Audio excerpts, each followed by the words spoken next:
Bem, boa tarde a todos. Vamos dar início a mais um seminário integrado, a Saburo Massuda, né? E então hoje a gente conta com a presença da professora Patrícia Fernanda Schuch, do Instituto de Bioquímica Biomédica, né? Professora Patrícia, seja bem-vinda. Professora Patrícia, ela possui graduação em farmácia, habilitação em análises clínicas pela Universidade Federal do Rio Grande do Sul, onde ela também fez o seu mestrado e doutorado em ciências biológicas na área bioquímica, né?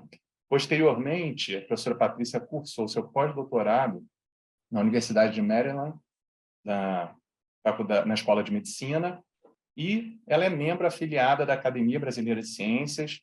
Atualmente é professora adjunta e orientadora do Programa de Pós-Graduação em Química Biológica e do Programa de Mestrado Profissional em Educação, Gestão e Difusão em Biociências, ambos aqui pelo Instituto de Bioquímica Médica Leopoldo de Meis, da UFRJ. Ela é bolsista de produtividade em pesquisa do CNPq, nível 2, é cientista do nosso estado pela FAPERJ, editora associada do Journal of Neuroscience Research, né? E tem experiência aí nas áreas de bioquímica, com ênfase em erros inatos do metabolismo, neurotoxicidade em divulgação científica em doenças raras. Então, a professora Fernanda Schuch hoje vai falar sobre doenças raras, é um tema muito interessante, é muito rico, né, a ser explorado, e ela também está coordenando aqui comigo os seminários integrados a Saburo Massuda. Então, muito bom ter essa colaboração contigo, professora Patrícia, seja bem-vinda e fique à vontade aí para fazer sua apresentação aí durante cerca de 40 minutos, mais ou menos 45 minutos. Obrigado. Obrigada, Danilo. Obrigada, Sônia, pelo convite de participar do programa, né? Não só do seminário. Estou aprendendo bastante participar dessa disciplina também, está sendo muito legal. E fiquei muito feliz também de, mais uma vez, falar um pouquinho de um assunto que eu gosto tanto, né? Que são as doenças raras. E que a gente fala muito, né? Que a doença é rara, mas a informação não pode ser. Então, eu gostaria, assim, pessoal, que fosse, na verdade, mais uma conversa, assim. Quem tiver alguma dúvida, pode abrir o microfone no meio da apresentação, não tem problema nenhum para perguntar, não precisa esperar até o final, tá? Bom, então, na verdade, o título da apresentação é Vamos falar sobre doenças não tão raras, porque muitas vezes a gente pensa que uma doença rara, na verdade, a gente desconhece uma doença rara, na verdade, por mais falta de informação do que, de fato, por a doença ser tão desconhecida, certo? Bom, antes da gente falar sobre doenças raras, a gente tem que pensar um pouquinho sobre o que significa a palavra raro. A palavra raro significa algo que não é comum, que não é vulgar, que poucas vezes se encontra, que poucas vezes se vê. Então, quando a gente fala em raro, é algo que não é muito comum. E a gente usa muito isso de raro, por exemplo, para uma pedra preciosa. Ah, uma pedra rara. Ah, essa é uma pessoa rara, porque uma pessoa especial. Isso também se aplica às doenças raras. A doença rara, na verdade, a definição dela depende do lugar. Não há uma definição unânime, tá? Por exemplo, na Europa, uma doença é considerada rara quando ela afeta uma pessoa a cada 2.000. Nos Estados Unidos, uma doença é considerada rara quando afeta menos de 200.000 pessoas no país. De acordo com a Organização Mundial de Saúde, uma doença é considerada rara quando 65 pessoas são afetadas a cada 100.000, o que dá mais ou menos uma pessoa a cada 1.500, 2.000 pessoas. E o Brasil utiliza essa definição da Organização Mundial de Saúde para definir o que é doença rara. Por isso que a gente não tem números tão definidos assim, porque uma doença pode ser rara num país, mas pode não ser rara em outro, né? De acordo com a definição. Então, hoje nós temos mais de 300 milhões de pessoas no mundo com alguma doença rara, tá? Só no Brasil a gente tem mais ou menos 13 milhões de pessoas. Esses 300 milhões de pessoas no mundo, elas correspondem mais ou menos 5% da população do mundo, que corresponde à população do terceiro país mais populoso, que é os Estados Unidos. Então, é muita gente sendo acometido por uma doença rara.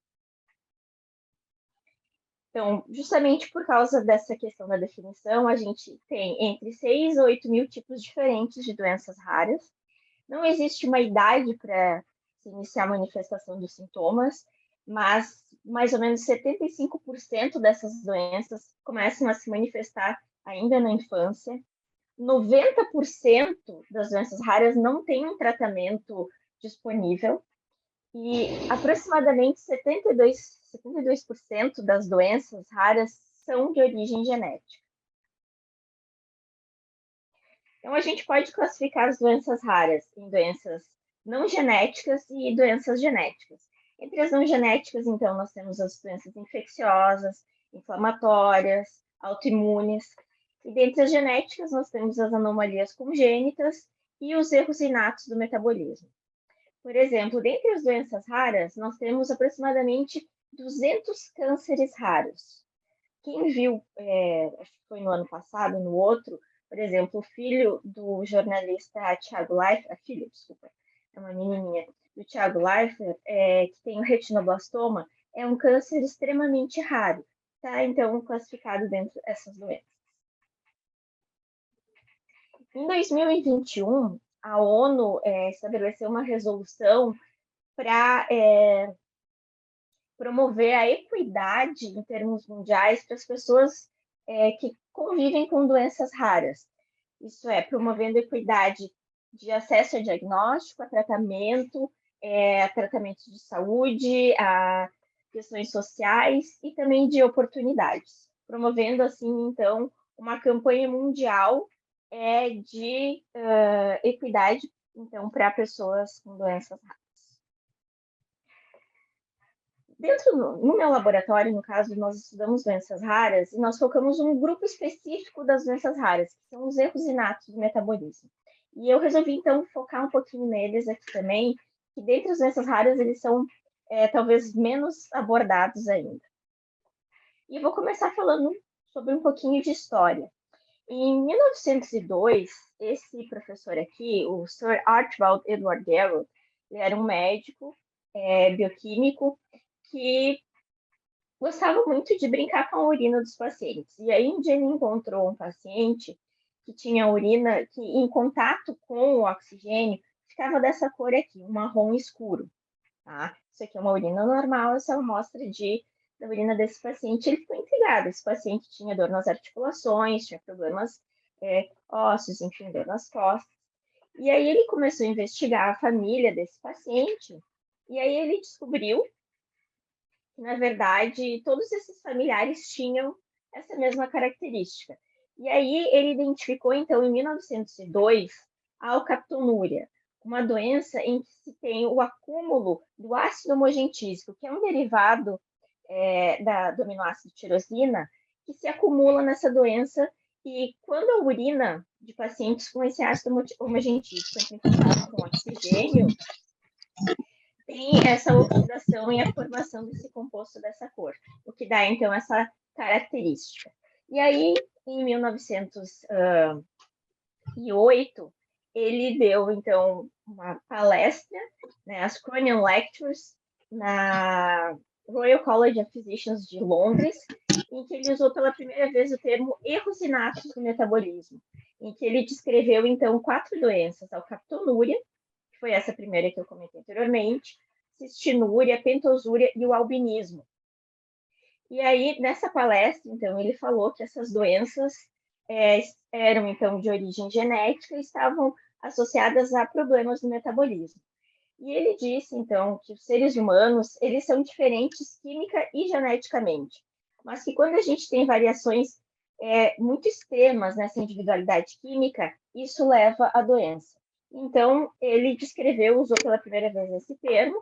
Na época, aquela coisa não foi muito levado a sério, enfim, mas hoje ele é conhecido já como o pai da genética médica e um dos primeiros médicos da medicina de precisão.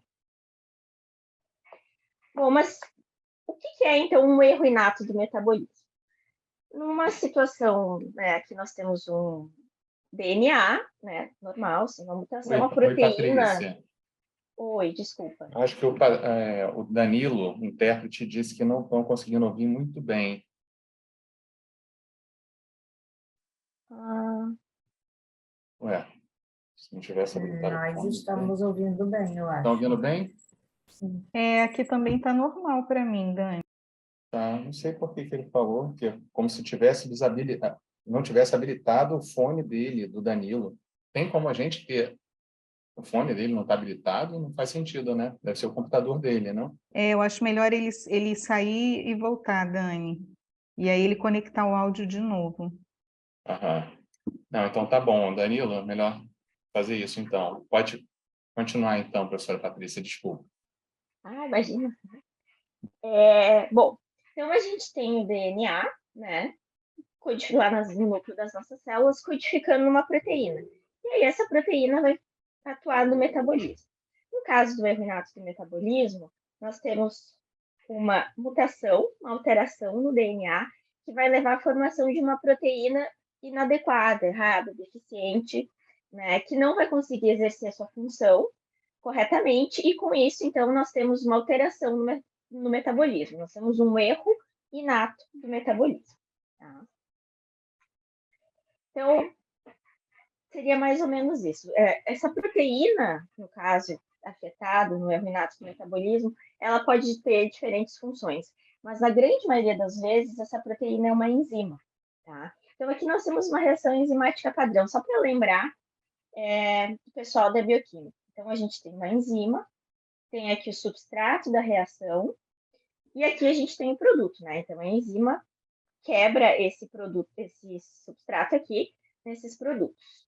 Quando a gente tem uma reação com a enzima deficiente, quer dizer, ela não consegue fazer essa reação adequadamente. O que acontece? Começa a acumular o substrato, tá? E começa a ter falta do produto. Então, o paciente com erro inato do metabolismo, ele vai ter o acúmulo de substâncias, tá?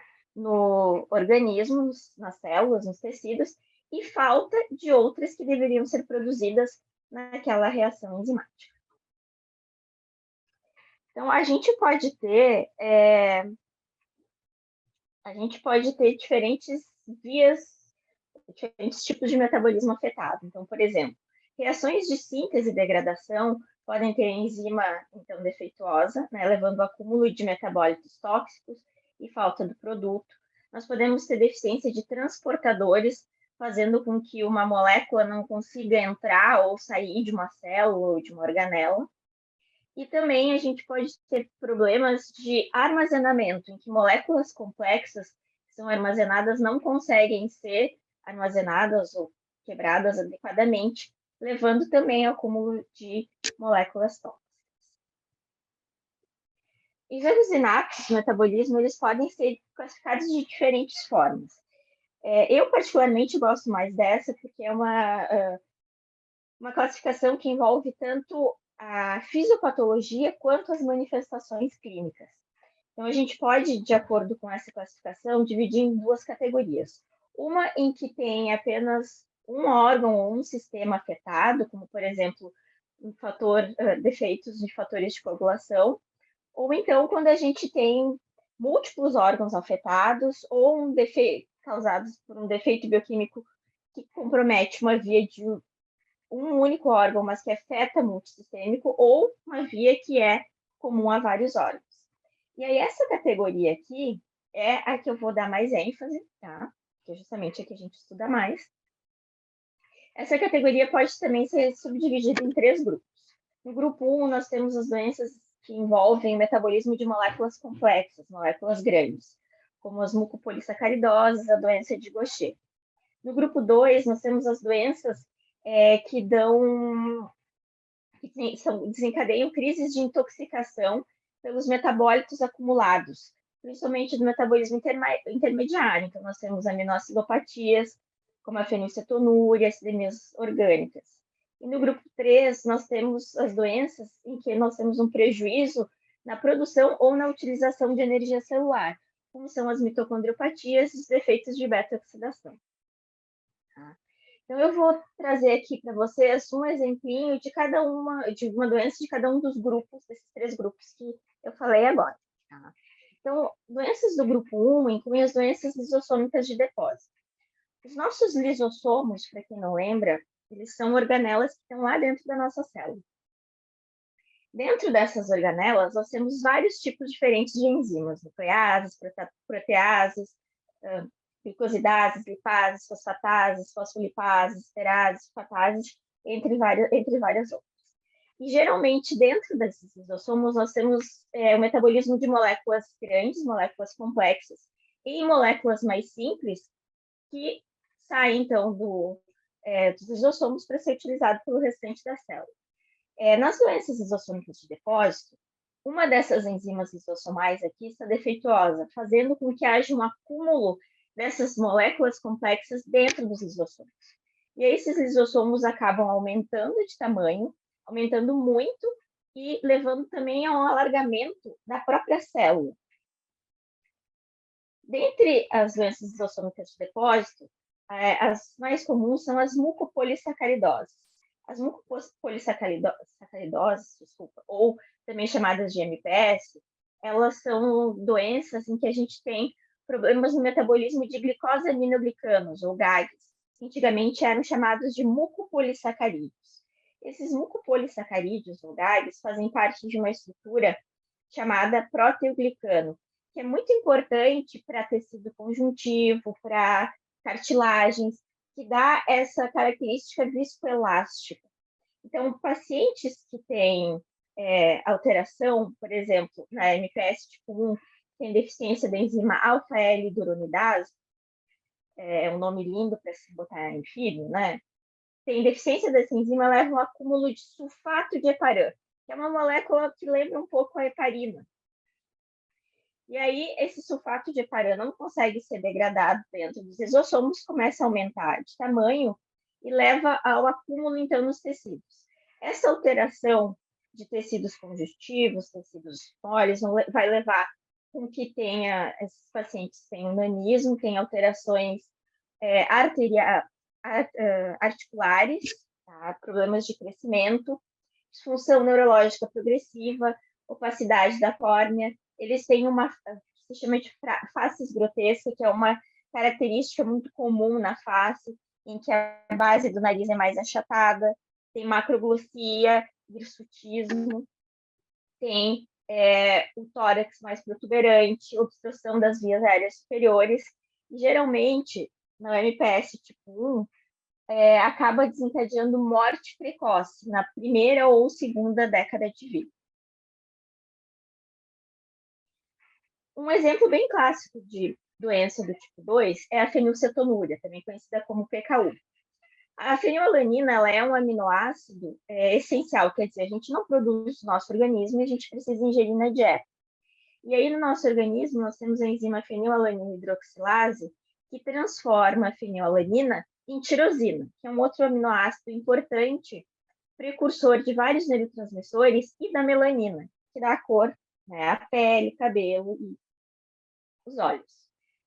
Então, na fenilcetonúria, os pacientes têm a deficiência da fenilalanina hidroxilase, levando a um acúmulo de fenilalanina e uma deficiência de tirosina. Por isso, como não há tirosina, há uma deficiência de melanina também. Por isso, os pacientes apresentam uma hipopigmentação do cabelo, dos olhos e da pele, independentemente da genética da família. Então, eles sempre vão ter uma pele muito mais clara, cabelo muito mais claro, o olho muito mais claro do que os familiares. Os pacientes fenilcetonúricos também apresentam microcefalia e um dano cerebral bem característico, importante, se não feito tratamento precoce. Apresentam convulsões, uma deficiência intelectual bem marcada e, com o passar do tempo, transtornos neuropsiquiátricos. Quem já viu aqui na Coca Zero, agora eles mudaram um pouquinho o rótulo, mas antes dizia fenilcetonúricos, contém fenilalanina. Agora eles têm esse dizer aqui, contém uma fonte de fenilalanina. Por quê? O aspartame, que é o adoçante que vai nessas bebidas zero ou light, contém fenilalanina. E os pacientes que têm, pessoas que têm fenilcetonúria, não podem ingerir fenilalanina, porque justamente há um acúmulo de fenilalanina no corpo que exerce efeitos neurotóxicos. Então, as pessoas não podem ingerir esse tipo de alimento contendo, por exemplo, aspartame. Então, basicamente, vai ser uma dieta pobre em proteína. Outro exemplo também de doença do grupo 2 é a galactosemia. A galactosemia, na verdade, é um grupo de doenças que afeta uma das enzimas da via de Lellouard, que é a via de degradação da galactose no organismo. Então, com isso, vai haver o acúmulo de galactose e, dependendo da enzima defeituosa, outros metabólitos secundários também vão estar acumulados. De uma forma geral, claro, a gravidade da doença vai depender de qual enzima está afetada. Mas, de uma forma geral, os pacientes podem ter catarata precoce, já com meses de vida, icterícia, hepatomegalia, dano renal, um dano cerebral, dano hepático em longo prazo, uma deficiência intelectual importante a longo prazo, mesmo com o tratamento, alterações comportamentais e distúrbios motores bem intensos, mesmo sob tratamento. Então, esses pacientes, eles não podem ingerir galactose, sendo que a principal fonte da galactose é a lactose do leite. Então, até hoje também já vi que não tem mais, mas antigamente o piraquides tinha, dizer, galactosêmicos, contém galactose, porque a galactose, a lactose ela é formada por uma galactose e uma glicose. Então, quando se coloca lactase, né, no caso desses alimentos zero lactose, ainda assim a galactose permanece ali. Então, eles têm que ter um cuidado também com esse tipo de alimento. E um exemplo de doença do grupo 3 é a deficiência de NCAD, que é um defeito da oxidação de ácidos graxos. Os ácidos graxos são lipídios, que são bastante utilizados como fonte de energia quando a gente está em jejum, né? Que é quando a gente começa, então, a queimar mais as nossas gorduras. Então, pessoas que têm deficiência de NCAD, elas não podem entrar em jejum, porque no momento que elas entram em jejum, elas começam a tentar quebrar ácidos graxos para usar como energia e não conseguem. E acabam, então, falecendo por falta de energia. Então, na oxidação dos ácidos graxos de cadeia média, a gente tem um acúmulo de ácidos graxos de cadeia média, como ácido octanoico, decanoico, cis-4-decenoico, e os pacientes apresentam hepatomegalia importante, rabdomiólise e um dano cerebral. Podem nascer com paralisia cerebral, uma deficiência intelectual, e 25% das crianças têm morte súbita, já na primeira crise. Então, essas crianças não podem ficar muito tempo em jejum. Elas precisam ser acordadas durante a noite para ser amamentadas, né? Não podem... tem que ter bastante cuidado em períodos de vacinação, no caso de gripes também, enfim, esse tipo de processo que desencadeia catabolismo, e aí, então, tem que fazer administração de glicose para que essa criança não entre em hipoglicemia e venha a falecer. Bom, esses são alguns dos exemplos, mas a gente tem mais de 1.000... em 2019, na verdade, a gente tinha mais ou menos 1.015 doenças descritas, né, erros inatos descritos. Hoje, muito provavelmente, a gente tem mais. Os erros inatos, eles correspondem aproximadamente entre 10% e 15% de todas as doenças genéticas. Eles acometem entre 1 para 500 a 1 para 2.000 nascidos vivos, tá? Dependendo da população. Claro, a gente tem que considerar que esse número, primeiro, se a gente considerar a quantidade de crianças que nascem todo dia, não é um número tão baixo assim. A gente tem uma prevalência alta. E a gente também tem que considerar que muitas dessas doenças não têm um diagnóstico tão fácil assim. Então, esse número, muito provavelmente, é subestimado. Eles correspondem em torno de 6% a 8% das admissões hospitalares pediátricas e 25% dos casos de morte súbita infantil estão relacionados a algum erro inato do metabolismo. Mas qual é o grande problema? A gente tem uma sobreposição de sinais e sintomas com outras doenças. Então, dependendo da doença, não tem algo específico. Pode apresentar convulsões, menização, alterações do sistema nervoso central, encefalopatia, neurodegeneração, alteração respiratória, cardíaca, hepática, renal, hipotonia, rabdomiólise, enfim, pode afetar inúmeros órgãos e tecidos, né? E que muitas vezes são confundidas com outras doenças. Por isso que tem aquela frase, aquele dizer clássico que se usa muito em residência médica, que é: se ouvir barulho de cascos, pense em cavalos, não em zebras. Que significa, quando tiver algum sinal, pensa naquela doença mais óbvia. Só que muitas vezes o que acontece é que a pessoa, no caso de um paciente com uma doença rara, não vai ser a primeira coisa que ele vai pensar, não vai ser a segunda coisa que o médico vai pensar. Provavelmente, o que acontece é o que a gente chama de odisseia diagnóstica. Um paciente com uma doença rara leva, em média, 7 a 10 anos para conseguir fazer o diagnóstico correto da sua patologia. Então, é muito tempo até poder ter um diagnóstico correto e, consequentemente, um tratamento adequado. Sendo que, muitas vezes, nem se tem um tratamento. Isso é muito tempo sofrendo, né? Não só o paciente, mas todo o familiar. Então, como é que é feito o diagnóstico da doença rara? Bom, a gente tem suspeita clínica, né? Então, tem algumas coisas, por exemplo, como as MPS, que eu comentei anteriormente. Os pacientes já têm um fenótipo, o rostinho deles já nos dá muita informação da possível doença que ele tem. Também se pode fazer análises qualitativas, semi-quantitativas e quantitativas, né, em amostras de sangue, de urina, e também através da triagem neonatal. Então, na suspeita clínica, uma coisa muito interessante é que muitos erros inatos, né, as crianças têm um cheiro característico. A urina, o suor dessas crianças tem um cheiro característico. Por exemplo, as crianças que têm fenilcetonúria, elas têm um cheiro de urina de rato, tá? Por causa de um composto chamado fenilacetato que está presente na urina delas. Então, essa criança ela tem um cheiro característico. Por exemplo, crianças com uma outra doença chamada doença do xarope gordo, a criança tem um cheiro de um xarope adocicado, tá?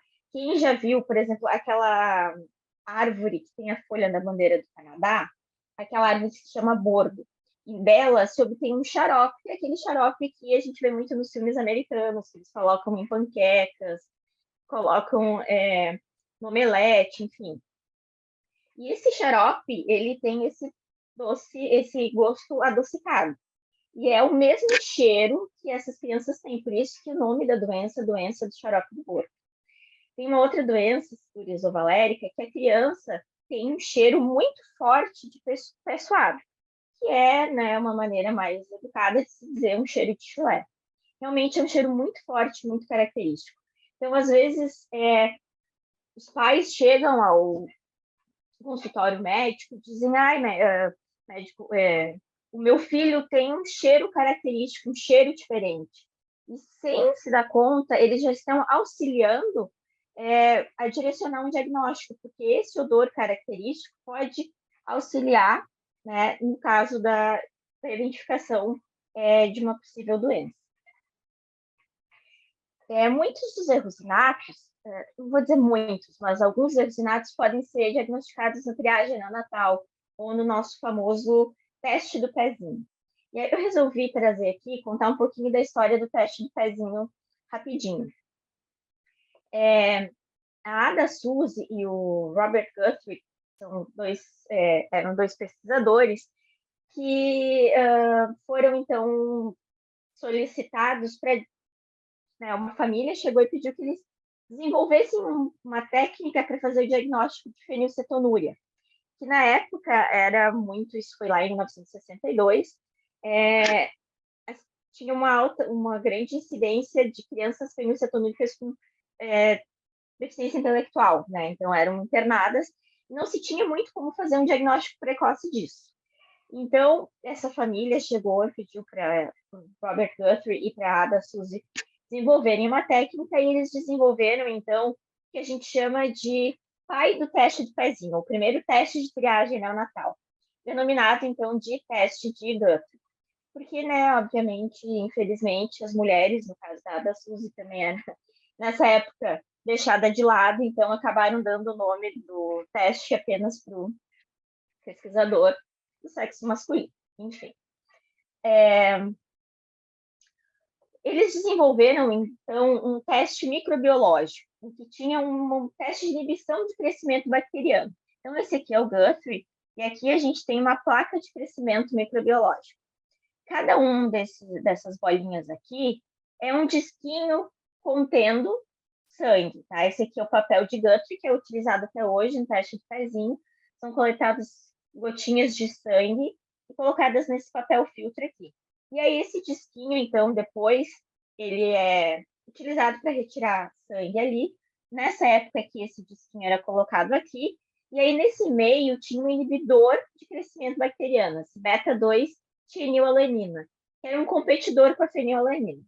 Então, um indivíduo normal, melhor, sem fenilcetonúria, a bactéria não ia crescer, porque tinha esse inibidor aqui. Num indivíduo que tem a fenilcetonúria, como tem um acúmulo grande de fenilalanina, a fenilalanina acaba competindo com esse inibidor aqui e permite, então, que a bactéria, né, Bacillus subtilis, crescesse. Então, significa que, conforme nesses halos aqui que a gente tem crescimento bacteriano, muito possivelmente, esses indivíduos aqui têm altos níveis, altas concentrações de fenilalanina nas suas amostras de sangue, o que caracteriza, então, a fenilcetonúria.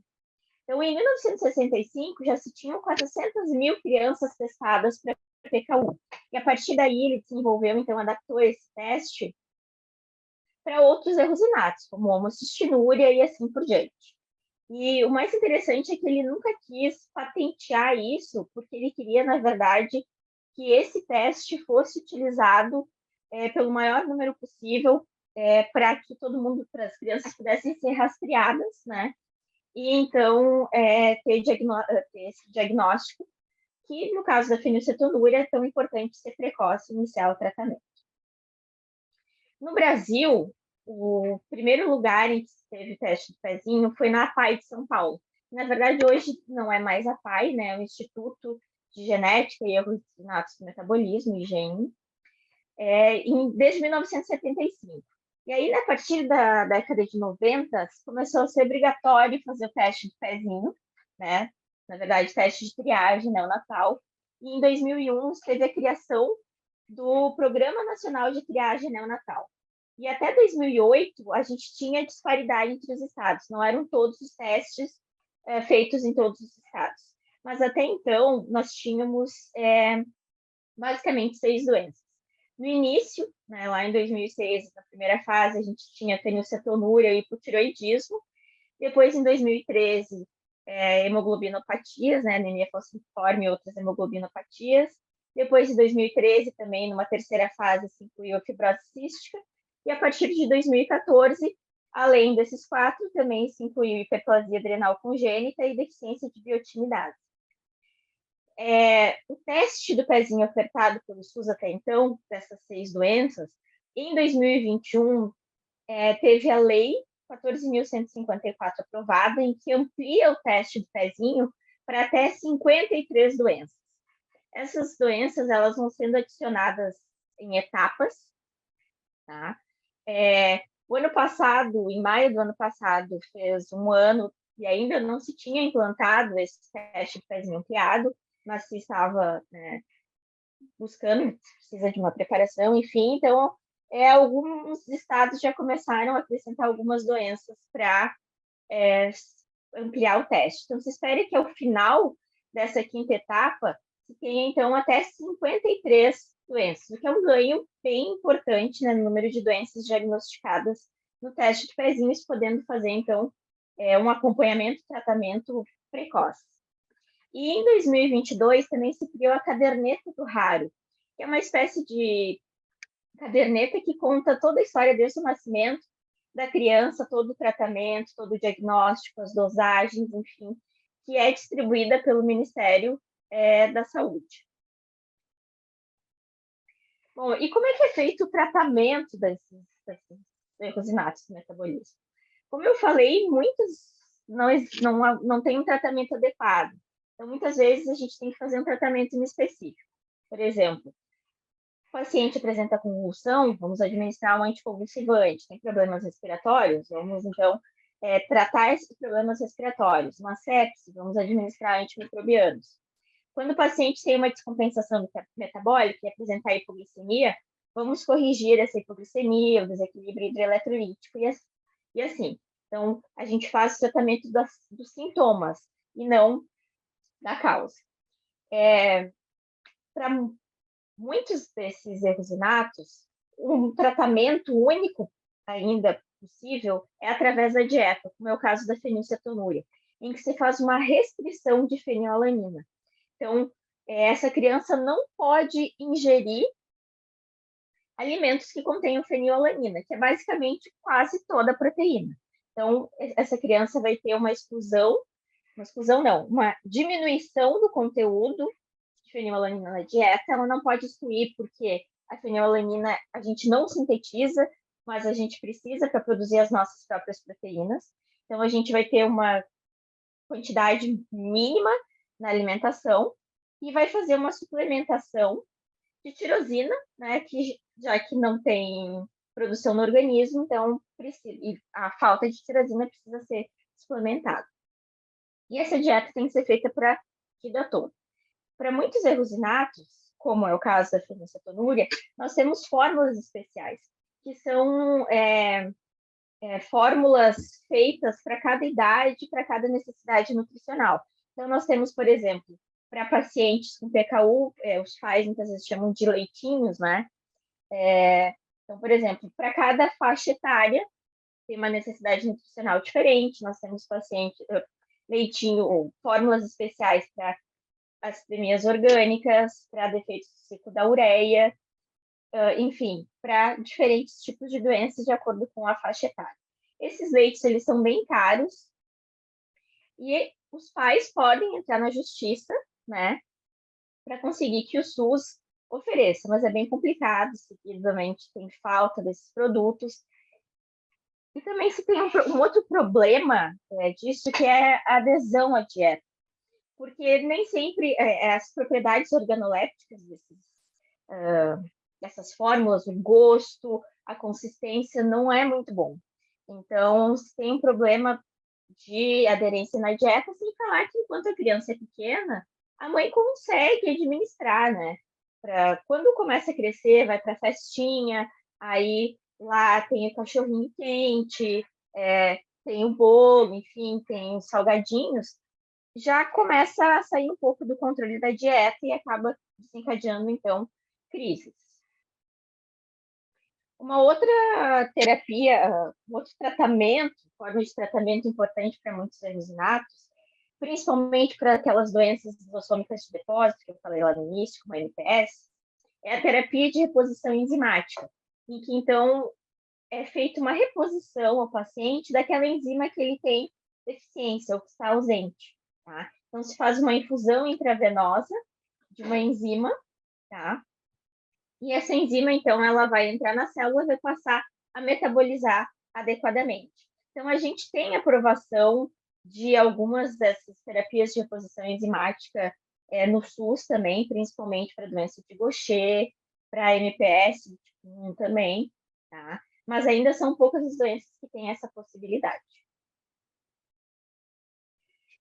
Um outro problema também das doenças raras, e aqui não só de erros inatos, é que para tratamento de doenças raras tem os medicamentos órfãos. O que são medicamentos órfãos? São aqueles em que não tem tanto interesse, porque são doenças raras, tem pouca procura. Então, geralmente, não tem, acabam sendo produzidos por uma única farmacêutica. Tá? Então, por exemplo, o FDA nos Estados Unidos, em 83, criou esse ato das drogas órfãs, que aí permite, então, exclusividade de mercado, redução de taxas, enfim, para essas empresas farmacêuticas que trabalhem nesses medicamentos órfãos. Tá? Em 2014, nessa Política Nacional de Atenção Integral a Pessoas com Doenças Raras no Brasil, também se desenvolveu um ato parecido com isso, né, de atenção a medicamentos órfãos, para tentar estimular a produção. Já que, né, de novo, como são doenças raras, o interesse de estudo e comercialização de medicamentos para doenças raras também é menor. Também existem outras abordagens que são feitas dependendo da doença, como fazer diálise.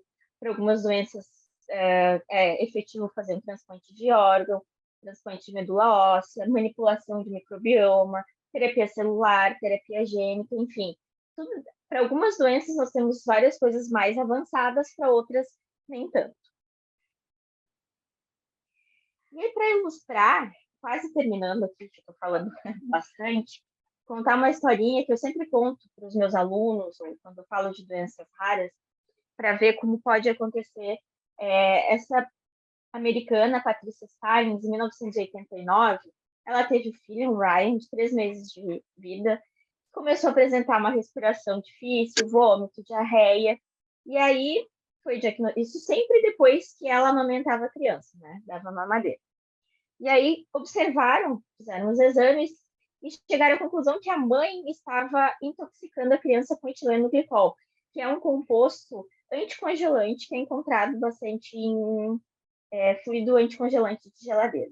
E aí, então, por causa disso, a criança foi colocada no lar adotivo, e aí os pais faziam visitas supervisionadas. E depois de uma dessas visitas, em que a mãe amamentou a criança, o Ryan faleceu. E aí a mãe foi condenada à prisão perpétua, foi presa, e nesse meio tempo ela estava grávida, e na prisão ela deu à luz o segundo filho, o David Jr., tá? Que nasceu, então, durante a prisão. Ele foi colocado no lar adotivo desde que nasceu, só que 2 semanas depois, mesmo longe da mãe, ele começou a apresentar sintomas muito parecidos aos do irmão Ryan, né, de intoxicação. E aí eles fizeram, nunca tinha entrado em contato com a mãe, fizeram testes e ele foi diagnosticado com uma doença chamada acidemia metilmalônica. E aí, alguns bioquímicos assistiram, então, esses casos que passam na televisão americana e ficaram intrigados com isso. E aí, o médico Piero Rinaldi, que na época trabalhava na Universidade de Yale, era um especialista, entrou em contato e fez um diagnóstico, né, pós-mortem do Ryan, que ele, na verdade, também tinha acidemia metilmalônica. Na verdade, não foi intoxicação, envenenamento com etileno glicol, mas que eram os metabólitos da acidemia metilmalônica que foram encontrados no sangue da criança.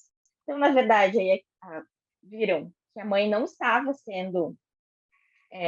não estava envenenando a criança, e a criança, então, a mãe, então, foi colocada em liberdade, né? Mas nesse meio tempo, foram 2 anos que, primeiro, a primeira criança, Ryan, faleceu sem ter o diagnóstico adequado, foi isolado da mãe, a segunda criança nasceu, a mãe na prisão não pôde ter contato por causa de um diagnóstico errado, né? Justamente por se tratar de uma doença rara. Tá? Para quem tem mais interesse, tem vários filmes sobre doenças raras, os erros inatos, no cinema, né? Também alguns episódios de Law and Order, Special Victims Unit, para quem gosta, eu adoro, que falam, justamente tem um, né, na 5ª temporada, que fizeram uma adaptação dessa história da Patricia Stallings, que eu contei agora para vocês, tá? Um clássico é o Óleo de Lorenzo, que é baseado numa história real, que é muito interessante, que tem, eu não tenho certeza se é no Netflix, mas que está disponível. Tem vários livros também, um que eu gosto muito é esse Paula, da Isabel Allende, contando a história da filha dela, que tinha porfiria, né, que é uma doença rara, então ela conta toda a história do tratamento da filha dela. Vários outros bem conhecidos, Amizades Improváveis, esses 5 passos de você, que tem o filme também, que é uma história sobre pacientes de fibrose cística. Enfim, vários contando histórias de doenças raras. Tá? Também é interessante que o Instituto Maurício de Souza, né, eles têm esse trabalho, criaram na Turma da Mônica personagens com doenças raras, por exemplo, primeiro, lá no início foi uma criança que tinha que andar com muletas, depois menino autista, uma garota cega, uma menina com síndrome de Down, e mais recentemente um guri que tem uma distrofia muscular de Duchenne, tá? Que é um epilepsia do metabolismo, uma doença rara, né? Então tem várias historinhas, então com esses personagens justamente trabalhando nessa divulgação de doenças raras também com as crianças, né? E então, para finalizar, queria contar para vocês, eu falei um pouco de doenças raras aqui, mas para contar um pouquinho do que a gente faz no nosso laboratório, que na verdade é investigar a fisiopatologia de erros inatos do metabolismo, né?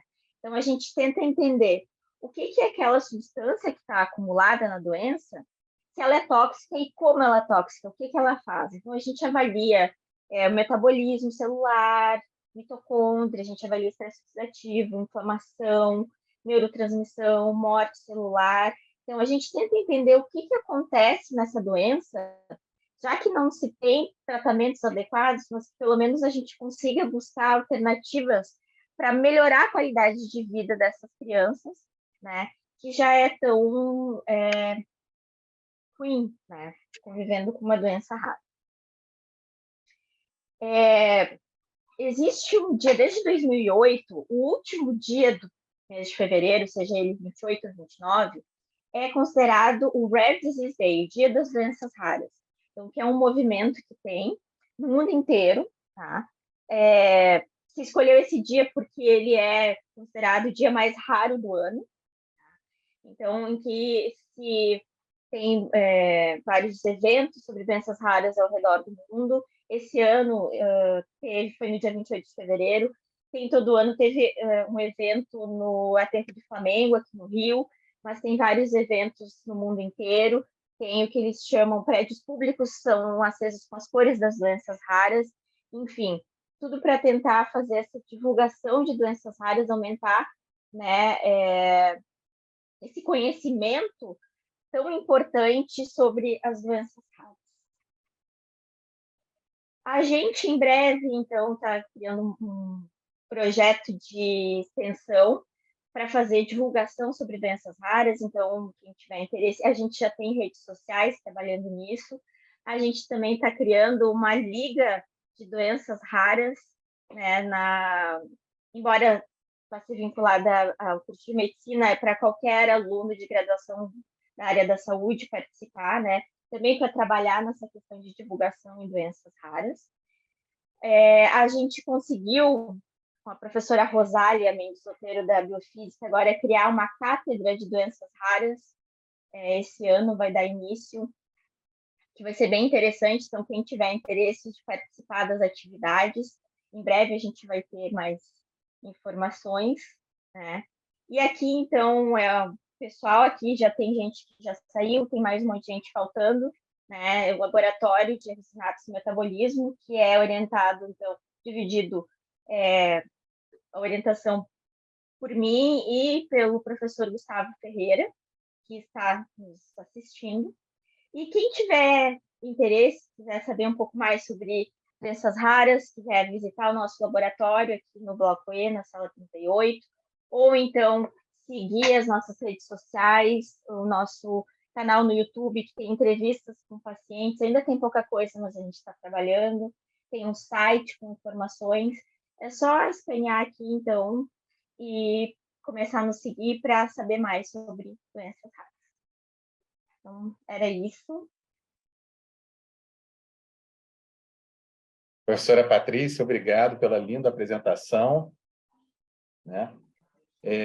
Nós não contamos mais aqui agora com a presença da professora Sônia Vasconcelos, nossa coordenadora, que precisou sair, Nós temos aqui agora a chegada do professor Massuda, que dá nome ao nosso seminário. Professor Massuda, seja bem-vindo. Obrigado aí mais uma vez por prestigiar. E achei belíssima a apresentação, aprendi muito, professora Patrícia.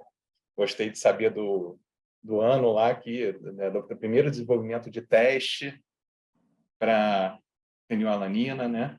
A questão do cheiro, né? Para os bebês, muita coisa muito interessante. Acho. Aprendi muito, realmente. E a gente vai abrir, então, aqui para perguntas. Depois também eu posso fazer algumas perguntinhas, aí se sobrar tempo. Vou começar abrindo aí para a plateia. A gente está cheio de câmeras aqui abertas, é muito bom ver as pessoas, ver os alunos. Professor Massuda, você quer falar aí? Sim, primeiro, vocês estão me ouvindo? Sim, sim. Ótimo. É porque eu cliquei, eu não estou vendo nada, só estou vendo o Zoom aqui. Eu fiz alguma besteira, mas tudo bem. Em primeiro lugar, Patrícia, muitíssimo obrigado pela sua apresentação. É uma honra tê-la aqui nessa nossa reunião. A honra é minha. Extremamente importante, extremamente importante. Eu estou encantado com sua apresentação e eu acho que eu tenho muitas perguntas, né? Mas eu vou deixar algumas para depois, que eu primeiro gostaria de ouvir muito os estudantes, mas eu só queria começar agradecendo, e depois eu faria algumas perguntas, assim, realmente de curiosidade. Tá bem? Eu vou deixar aberto para os alunos, que eu gostaria muito de ouvi-los, não só os alunos, mas todos os participantes, e depois eu queria fazer uma outra pergunta para você, tá bem? Certeza. Danilo, vamos lá. Bem, então, vamos lá, pessoal. Quem tem perguntas? Alguém deixou pergunta escrita? Não. E aí, quem vai abrir o áudio aí? Então, já abri. Vamos lá, então, Vera. Patrícia, que delícia ouvir você falar, Patrícia. Eu estava aqui conversando com meu esposo, como a gente tem alguns casos, né? E você dando aula, eu com o fonezinho aqui de um lado, meu marido com o fonezinho com outra parte, te escutando falar. Me fala sobre aqueles casos do pezinho, do teste do pezinho. Antigamente tinha um determinado número de doenças que se diagnosticava ali. Você falou que esse número já aumentou, hoje em dia são muitas outras, mas o que existe de real para tratamento de tanta doença que se descobre? Assim, a gente tem essas 6 doenças, são em todo o país, né? Falando em termos de Brasil, assim, tem essas 6 doenças, estão alguns estados estão um pouco mais à frente, colocando outras doenças também. Tratamento, na verdade, assim, teoricamente, para se colocar uma doença num teste de triagem neonatal, a gente tem que ter um tratamento, né? Tratamento, por exemplo, no caso da PKU, da fenilcetonúria, que é diagnosticado no teste de pezinho, o tratamento é a dieta. Com a dieta se consegue uma prevenção muito boa de dano, né?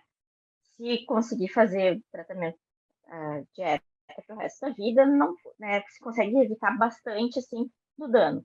Mas cura, na verdade, não se tem, né, para nenhuma dessas doenças. Mas essa lei do teste de pezinho ampliado, ela foi aprovada recentemente, então ainda assim são poucos os estados e poucas as doenças que foram acrescentadas além dessas 6, tá? Porque é uma coisa que tem sido feita em etapas, exige uma tecnologia um pouco mais avançada, muitos estados já têm, né? Mas que é uma grande esperança, uma grande vitória a gente já ter conseguido ter essa aprovação, sabe? Para muitas famílias, muitas dessas doenças, imagina, passar de 6 para 53 doenças vai ser uma coisa uma conquista muito importante, né? Você indicaria um local que a gente pudesse ter algum um tratamento, um cuidado maior? Por exemplo, A gente tem o hospital, a clínica da família, em termos de Rio de Janeiro. Não sei se você entende. A gente tem a clínica da família, dali eles encaminham para o hospital municipal, do hospital municipal, muitas vezes fica entre o municipal e o estadual, e os hospitais federais são os de ponta, são os que vão ser referência. Seria nesse sentido mesmo.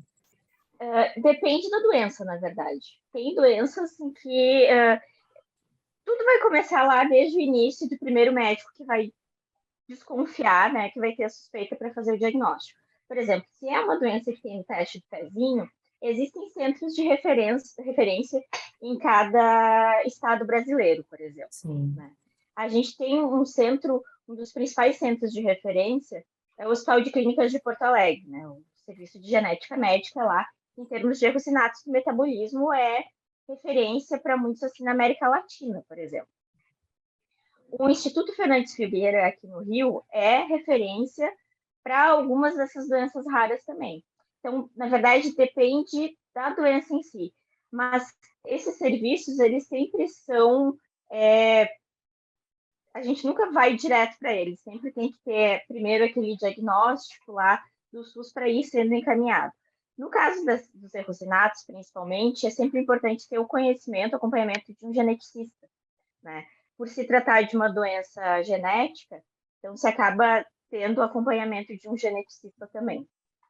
Tá. Mas aí depende, o centro de referência sempre vai depender da doença em si, né?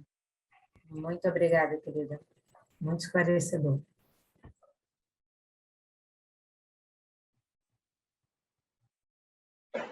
Bem, posso fazer uma pergunta, então? Claro. Claro, por favor. Então, é que eu estava sem a sua imagem, eu estava me incomodando aqui diante da... Acho que eu encostei em algum lugar, a imagem sumiu e estava muito incômodo. Bom, eu vi que o tamanho do problema do que você estuda, porque não se trata de uma doença, mas são muitas simultaneamente, né? Então, e você mencionou que praticamente a abordagem é caso a caso, quase, né? É um pouco por aí. E ela deve variar, inclusive, no tratamento, de acordo com o grau de comprometimento daquela criança naquele instante. Então, deve ser uma coisa assim tremendamente difícil de chegar. Exatamente. Né? Parece que é um pouco por aí o caminho. No meio das suas explicações, você colocou um dado que havia um tratamento de reposição enzimática. Eu falei, caramba, como é que isso funciona? Né? Como é que você introduz uma enzima? Isso é uma pergunta mesmo, é curiosidade minha. E uma substância que é extremamente ativa normalmente, provavelmente no sangue, o pH não sei se é adequado, mas ela tem que entrar numa célula, eventualmente. E como é que isso acontece? Como é que funciona? Que não deve ser para quaisquer casos que isso pode ser feito. Não, é um pouco complicado, assim, porque tem que ser uma proteína que não desencadeie uma resposta imune no indivíduo, que tenha, que seja resistente, que consiga entrar na célula. Então, é bastante... geralmente, esse tipo de tratamento de reposição enzimática, ele é feito para doenças de moléculas maiores, no caso das doenças lisossômicas de depósito, por exemplo. Então, eles fazem uma administração intravenosa, né, dessa enzima. Ela é feita periodicamente, né? Então, essa enzima, ela é uma enzima recombinante que ela consegue entrar na célula e fazer desencadear, fazer a reação, né, que ela teria que fazer.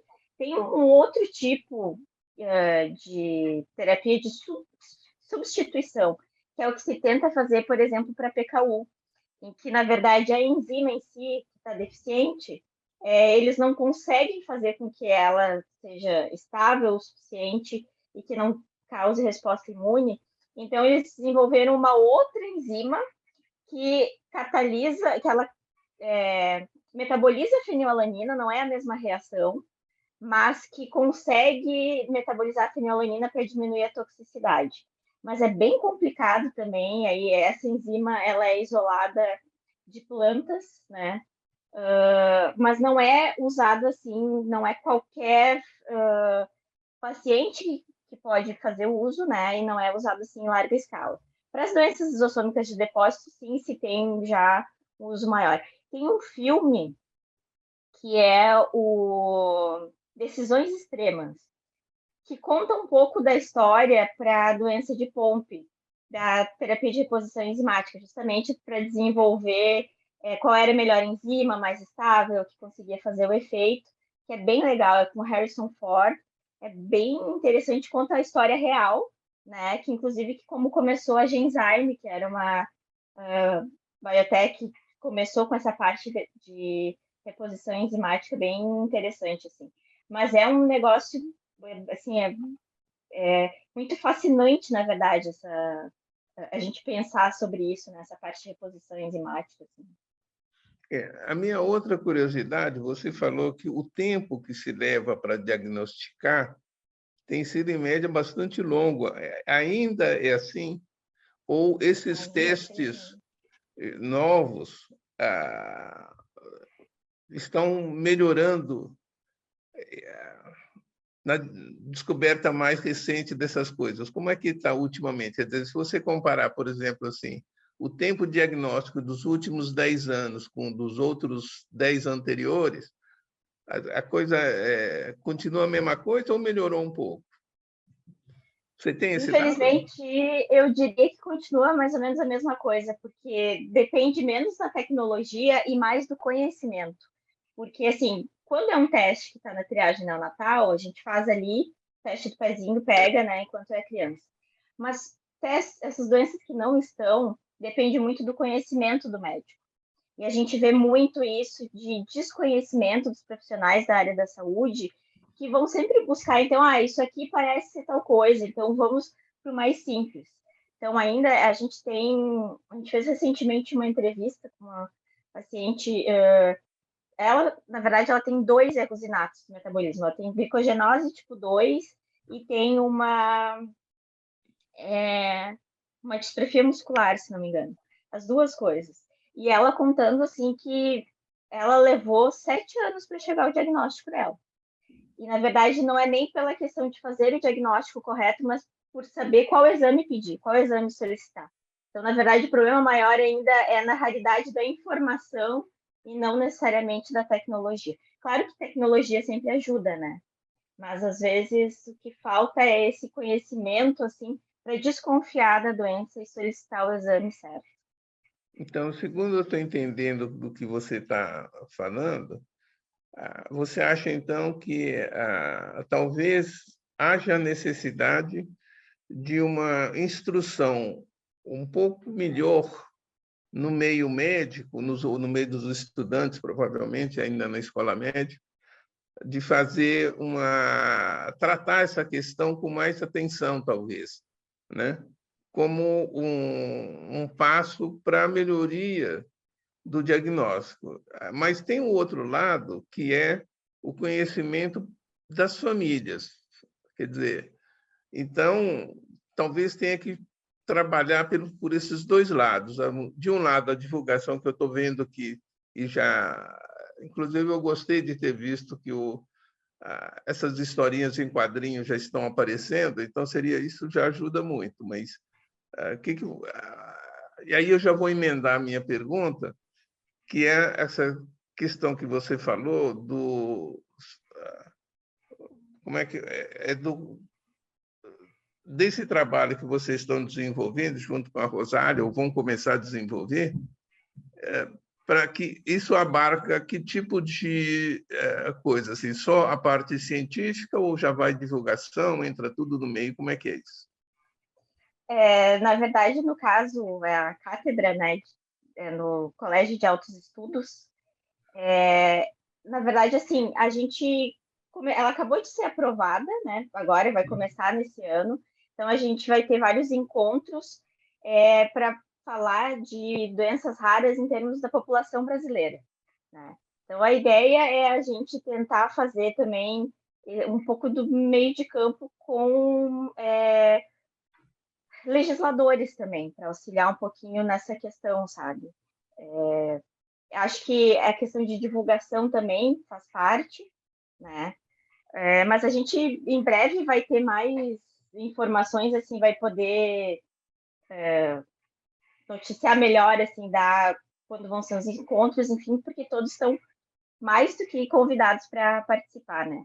Em relação a isso a ideia de criar essa liga de doenças raras na medicina é justamente aumentar esse conhecimento por parte. A gente vê, às vezes, eu tenho alguns alunos da medicina que vêm fazer a iniciação científica no laboratório e eles ficam, assim, tipo, surpresos com a quantidade de conhecimento, às vezes, que não é vista na graduação no dia a dia, assim. Às vezes, não é nem culpa, porque é uma quantidade muito grande de informação que eles têm que ver, que eles passam pelos hospitais, enfim. Aqueles que passam por hospitais mais especializados têm a chance de ver pacientes com esse tipo de doença. Às vezes, se não passa, não vê no seu dia a dia, né? Mas então a ideia é justamente aumentar essa divulgação no meio acadêmico, mas também para as famílias, para a população leiga em geral, a gente, né, começar a divulgar também. A gente quer tentar produzir mais material também acessível para a família, até fazer propaganda do teste do pezinho, porque hoje tem estados que chega sequer a 60% da população que faz o teste do pezinho dos nascimentos. Então, todo esse trabalho, assim, né, da comunidade, academia, enfim, para tentar divulgar um pouquinho mais, levar um pouquinho esse conhecimento das doenças raras, né, para melhorar, quem sabe diminuir um pouquinho esse tempo de diagnóstico aí. Muito obrigado, eu fico extremamente feliz, inclusive de vocês estarem trabalhando agora junto com a Rosália, que talvez você não saiba, mas a Rosália acho que foi a minha primeira aluna de IC na medicina, lá no... Legal! Né? Então, toda a sorte do mundo para vocês, nós estamos precisando dessas informações e qualquer coisa pode contar com a gente, tá bom? Muito obrigada. Parabéns Muito pelo obrigada trabalho. mesmo. Vou parar por aqui e deixar as outras pessoas fazerem suas perguntas. Fazer uma pergunta? Não. Posso? Pode. Professor, agradecer à professora, agradecer a todos vocês aí pelo conhecimento, né? E além de participar do mestrado, eu gostaria de fazer um questionamento em relação ao que é feito direcionado para a atenção primária em relação a essas doenças não tão raras assim. Porque, inicialmente, né, no primeiro momento aqui no Rio de Janeiro, eu trabalhei na atenção primária, eu sou médico formado em medicina de família, e você esbarra na questão do governo, né? Como fazer para sensibilizar a nossa classe científico-médica para poder fazer a divulgação, porque esbarra em tanta coisa no momento que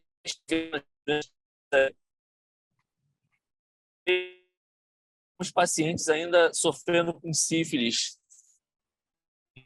cada morte no geral. Não sendo desesperançoso, né?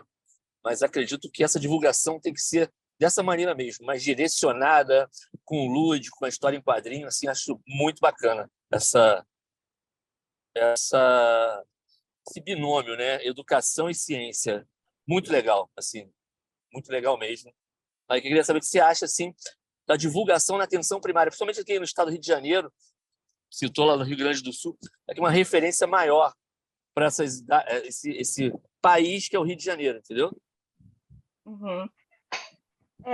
Na verdade, assim, aqui no Hospital Universitário, no Clementino Fraga Filho, aqui eu sei que eles têm um serviço especializado, tem alguns geneticistas bem bons, assim, nessa parte de alguns erros inatos. Tem o Instituto Fernandes Figueira, né, da Fiocruz também, que tem bastante... Mas eu acho que, assim, numa outra universidade que eu trabalhava, que eu dava uma disciplina na pós-graduação de erros inatos do metabolismo. E eram basicamente profissionais da saúde que estavam fazendo mestrado, doutorado, enfim, e muitos deles nunca nem tinham ouvido falar assim, e aí vinham me contar que por causa das aulas a gente discutiu algumas doenças, depois da disciplina, por causa do conhecimento, eles conseguiram fazer diagnóstico de alguns pacientes, justamente, assim, por causa dessa discussão no dia a dia. Então, talvez o que falte seja bem isso que você está falando, a questão de divulgação, de conhecimento, de discussão, sabe? Então, eu acho que isso é uma coisa, assim, eu sou apaixonada pela pesquisa, né? O Gustavo, que está vendo aqui também, mas a gente tem entendido cada vez mais que, além da pesquisa, essa questão de divulgação da informação é extremamente importante para chegar assim aos profissionais da área da saúde também, mas também às vezes o próprio familiar que vê, olha só, eu vi que isso também está presente em outras doenças, e ele próprio chegar, né, ao médico daqui um pouco e dizer, quem sabe a gente investiga isso, aquilo. Então eu acho que informação é imprescindível em qualquer coisa, e eu acho que em doenças raras não é diferente. Obrigado. Pessoal, a gente ainda tem 10 minutos, mas eu queria fazer um intervalinho rápido aqui para a gente tirar uma foto. Pedir para vocês abrirem as câmeras aí, todo mundo que puder, né? A gente fazer a nossa frente aqui, registrar esse momento. E falando em doenças raras, a gente fala, obviamente, em inclusão. E falando em inclusão, agradecer aqui imensamente aos nossos intérpretes, o Alexandre e o Danilo, que são queridos nossos, né? E então é muito bom tê-los aqui conosco.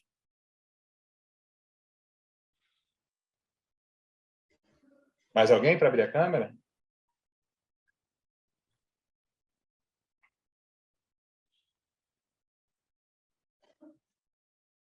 Bem, já fiz o print.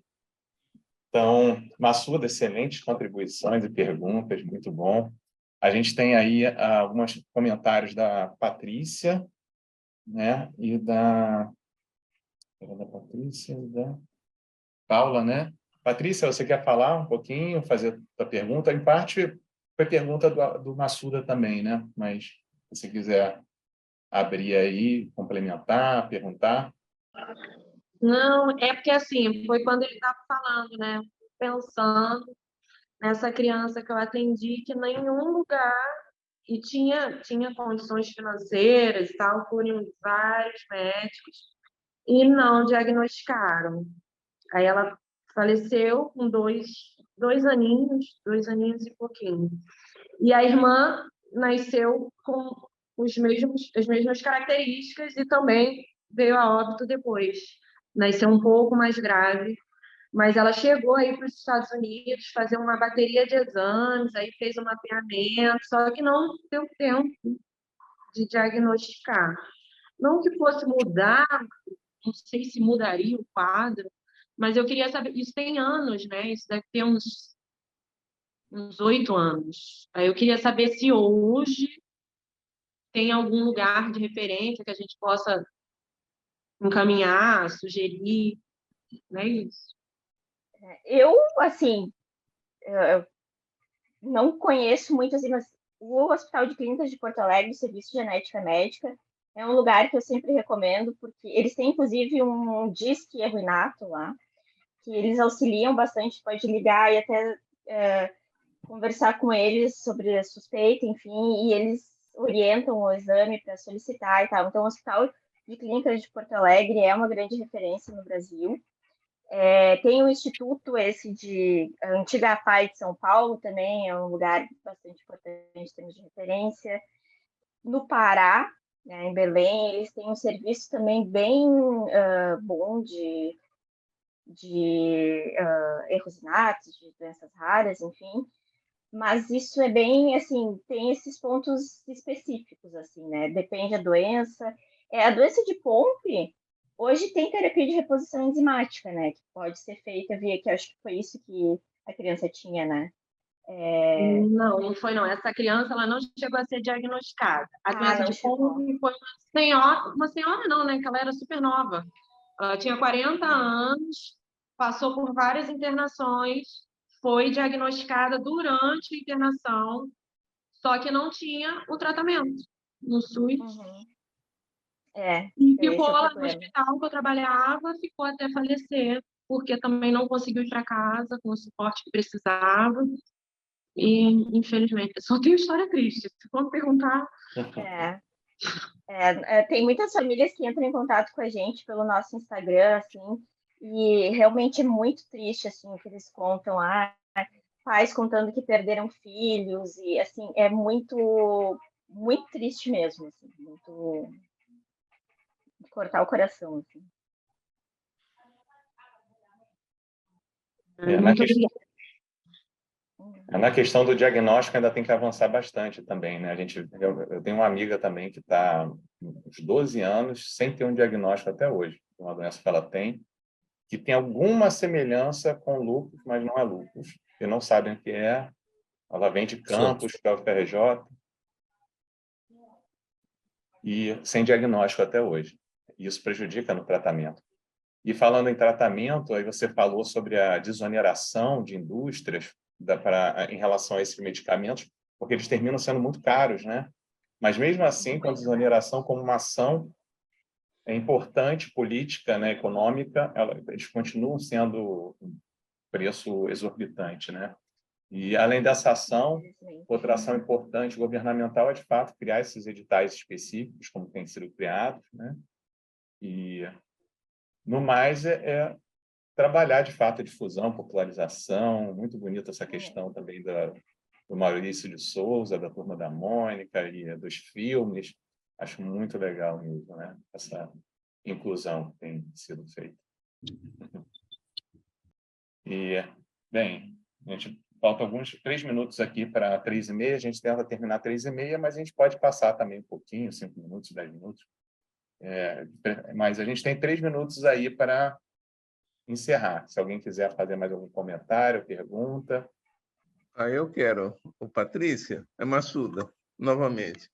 Em relação ao diagnóstico, esse esforço para melhorar o diagnóstico, existe uma equipe tentando trabalhar, uma força-tarefa voltada para que melhore esse esforço diagnóstico, ou não tem? Ou cada um ainda está por aí batalhando independente? Não seria interessante fazer um grupo de trabalho específico voltado para a melhoria do diagnóstico? Existe um grupo ligado ao Ministério da Saúde, se não me engano, justamente trabalhando nessa parte do diagnóstico do teste do pezinho, né? Principalmente nessa ampliação e tal. Eles têm um grupo... E existe também a Rede Nacional de Doenças Raras, é uma rede de vários locais do Brasil de diagnóstico e de tratamento de doenças raras, que eles têm esses encontros também. Eu não sei se são mensais ou também trabalham nesse sentido. E a minha pergunta é assim, se existe uma coisa assim orgânica, bastante ampla, envolvendo laboratórios de análise clínica, coisa assim, que possa ficar mandando e organizando dados para ver para que esse grupo receba informações. Esse tipo Tem essa rede de doenças raras que faz isso. Tem os hospitais de referência de cada estado, que fazem parte dessa rede, em que eles compilam esses dados de diagnóstico, enfim, de tratamento, até para fazer levantamento, para ter essa parte do diagnóstico, né? E do tratamento também. Isso. Tá ouvindo? Assim, aqui no Rio de Janeiro, primeiro, a referência seria a atenção primária, né? Nas clínicas da família. E, geralmente, essa puericultura, todos esses tratamentos, eles começam pela clínica da família, né? Então, como a gente teve um período conturbado aí nos anos anteriores dessa atual gestão do governo federal, isso aí ficou muito prejudicado em relação, acho que é unânime, né? Assim, tem algum projeto já direcionado diretamente para o Ministério da Saúde para divulgar isso nas áreas de atenção primária, direcionadas para essas doenças raras? Entendeu? Que isso aí tem que ser massificado, entendeu? Eu não sei te dizer. Essa pergunta eu não sei te responder. Desculpa, não. Eu, assim, com essa questão do teste do pezinho, da ampliação, enfim, eles têm trabalhado bastante, mas eu não sei te dizer em termos de atenção primária o quanto isso está chegando de fato de divulgação. Isso eu realmente não sei dizer. Porque foi falado assim que o profissional ele não diagnostica a doença, mas a primeira atenção da criancinha lá, quando vai fazer todos os exames, a BCG e tal, faz o teste de pezinho, são acadêmicos, na verdade, não acadêmicos, são residentes de primeiro período de medicina de família, que acabaram o curso de medicina e foram direto para a residência. Então, são pessoas ainda que têm pouca experiência no tocante da medicina, falando como a minha classe. E, assim, tem que ser massificado até como disciplina na graduação e na residência médica. Entende? Então, assim, seria um adendo para a pesquisa de vocês, assim, o trabalho de vocês aí direcionado, porque a gente perde paciente depois, quando vai chegar lá na atenção terciária, que é o paciente já crônico ou já com problemas já muito severos, aí acabou. Até conseguir a transferência desse paciente de uma unidade de pronto atendimento, de uma clínica de família, para um hospital com específico, né, com geneticista, olha, sinceramente, eu nunca vi. Eu aqui no Rio de Janeiro, dificilmente eu vi um paciente, assim, um ou outro ser diagnosticado na atenção primária e levado para lá. É uma questão da formação. A gente tem que massificar educação e difusão, assim, da própria ciência, entendeu? Concordo e assino embaixo. Muito obrigado, tá, gente? Professor, uma coisa. Pode printar a tela, que minha tela saiu naquela hora lá. Eu estou aqui, ó. Printei aqui. Bem, então, a gente pode encerrar, né? Muito obrigado a todos. Foi muito rico aqui Muito bom. Palestra, o debate, as perguntas, né? Então, agradeço a presença de todos e encerramos por aqui. Você quer falar alguma coisa, professora Patrícia, né, para poder encerrar? Só gostaria de agradecer a presença de todos, as contribuições, a possibilidade de poder falar um pouquinho, né, desse assunto que eu gosto tanto. E, mais uma vez, agradecer, né, a ti e a Sônia pelo convite. E agora a gente vai se ver regularmente, né, já que eu vou estar aqui acompanhando também os seminários. Então, muito obrigada a todo mundo, gente. Um bom final da semana, né? E sejam felizes.